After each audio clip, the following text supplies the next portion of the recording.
What's going on, everybody? My name is Andrew, but you can call me Puccio or Pooch. I don't know. My wife is telling me to let you guys know that you can call me Pooch because that's what everyone calls me. Either way, whatever you want to call me, what's going on? Welcome to the Less Lonely channel. I'm really glad you're here. Today, I want to talk about focus and why I'm focusing the majority of my creative energy on YouTube and how literally it's changing my creative life. I'm being dramatic at the same time. It's true. Don't believe me? All right, you're just gonna have to find out.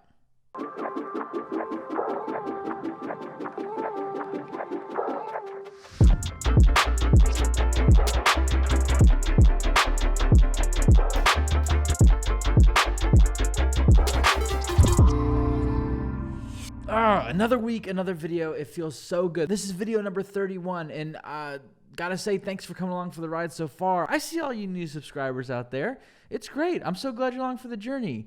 I thought before we dove into the video, I would do a little unboxing because I just got this in the mail. Literally, it just came in the mail. Full disclosure, this is nerdy. Just throwing that out there. You're just gonna have to get over it. It's nerdy. Maybe you want to nerd out with me. Let's go. This knife is very dull. Safety first. You know the drill. I hope I didn't just show my address. If I do, I'm gonna have to blur that out. Don't need this. We're gonna do like a little ASMR.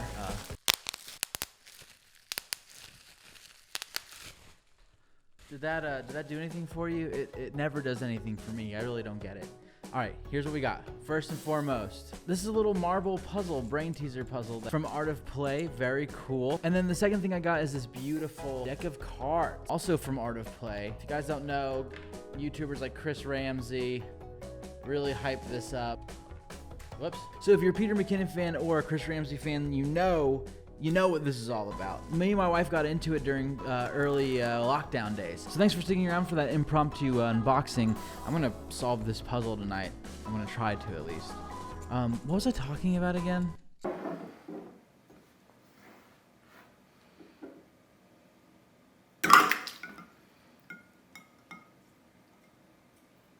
Back when I was working on my business, a mentor always used to say, you have to lower the waterline when dealing with your clients. Back then, he was using it as a metaphor for client acquisition, literally lowering the waterline to make it easier for them to get out of the water and onto dry land, which was working for us. I don't know where he got this analogy. He wasn't a fisherman, but it stuck with me. We did an okay job with that. But that's not the story that I'm here to tell. Every once in a while, there's a person, a crazy cultural impact, or an event that changes everything. And instead of lowering the waterline, instead of making it easier, it raises the waterline and ultimately brings everything up with it. Another way to think about this is raising the bar. And that's the story I want to talk about today. Have you heard Casey Neistat's back?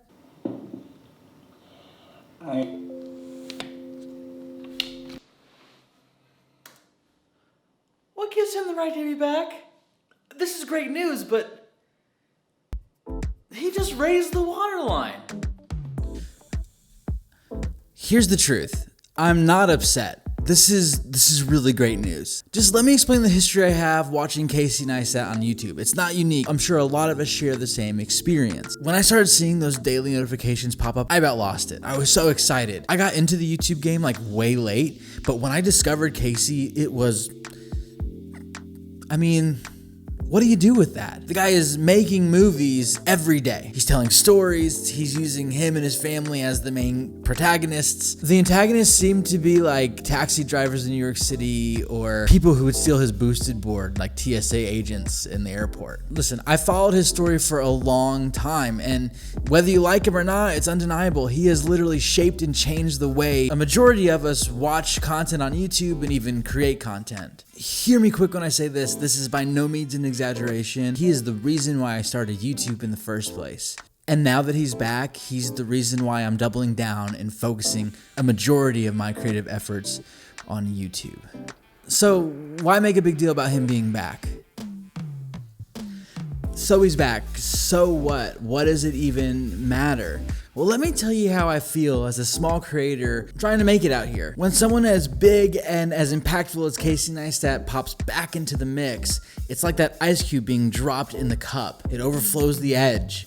It raises everything up with it. And when things overflow the edge, sometimes things fall out of it. I don't know if this analogy is working. Just here's what I'm trying to say.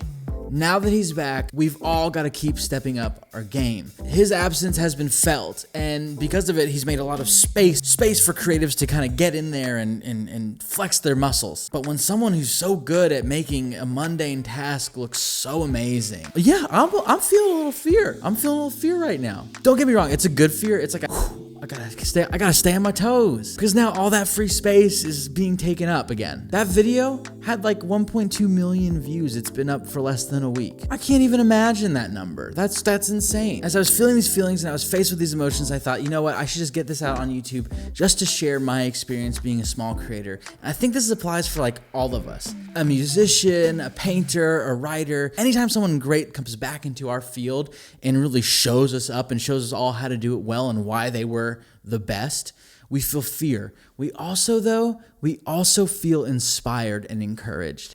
So why am I focusing all my efforts on YouTube? Why am I honing in on this? Why is it changing my life?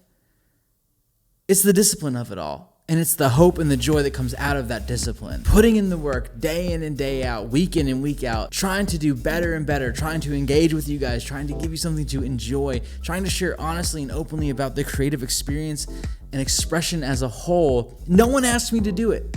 Just like no one asked Casey Neistat to film his day every day. The waterline has risen. And the challenge I'm feeling right now is, am I gonna rise with it, or am I gonna be swept out of the cup? Guys, thanks so much for watching. This was a quick riff. I hope that you guys enjoyed it. If you're feeling less lonely, if you're feeling like, hey, I'm a creative who's out there struggling and hustling, I just need to know somebody else is out there like me, then this is the place for you. I'm feeling less lonely. I hope you are too. Please like, comment, and subscribe. Tap the notification bell if you're feeling tappy. No, what should I say there, guys? And as always, my name is Andrew. You can call me Pooch. And I'll see you in the next one. Everyone calls me Pooch. It's not offensive. You spell my name P-U-C-C-I-O. A lot of people just spell it P-O-O-C-H. You could spell it P-U-C-C if you're trying to be polite and correct. I always thought that was kind of weird. Anyway, this has been short and sweet. Let's wrap it up. Manhandling this microphone. I'll see you in the next one. Peace. Intro.